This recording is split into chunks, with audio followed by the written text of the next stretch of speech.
Assalomu alaykum va rahmatulloh. Alaykum assalom. Assalomu alaykum. Hoji akam, salomatmisiz? Men Sheyx Aljon qori Toshkentdan.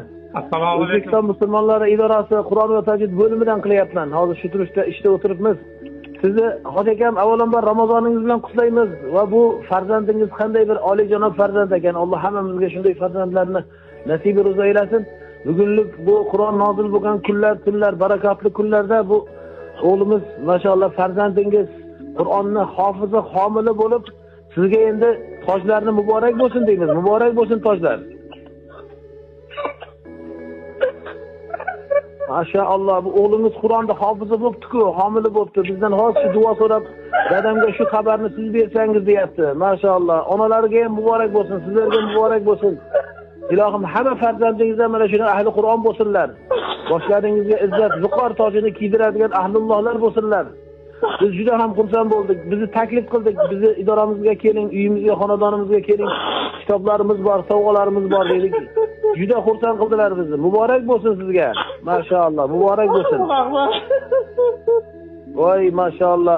Ramazon kunlari ya, qanday baxtli otasiz, qanday baxtli ota-onalar sizlar.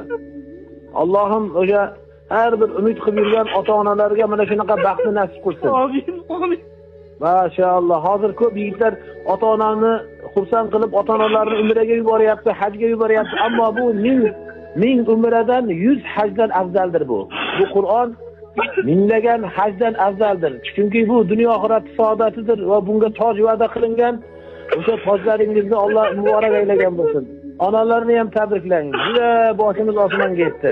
Maşallah. Qan bo'ldi. O'zi qayerdan sizlar? Qo'qondanmi? Ha, Dang'aradan Qo'qonga keldim. Dang'ara yaxshi yigitlar u yerda soliqlar ko'p-da. Hammani tabriklang. Bugun jar solib butun olamga ayting, xursand bo'ling. Tarovehga borgan, xatmga borgan joyingizga meni shayx hazratlari o'zlari qutladilar, tabrikladilar deya butun hammaga jar solib to'y hashamat qiling. Va to'y hashamat qiling. Butun haliga nima deydi, imkoningiz bo'lsa do'stlarni chaqirib iftorlar bering, aka-ukalarga, qavm qarindosh, qish aqrabolarga hammasiga telefon qilib chiqing. Aytingki men cheksiz baxtiyorman, menday ota yo'q bugunlik kunda. Ramazonda Alloh meni quvontirdi. O'g'limdan Alloh rozi bo'lsin deya hammalarga telefon qiling.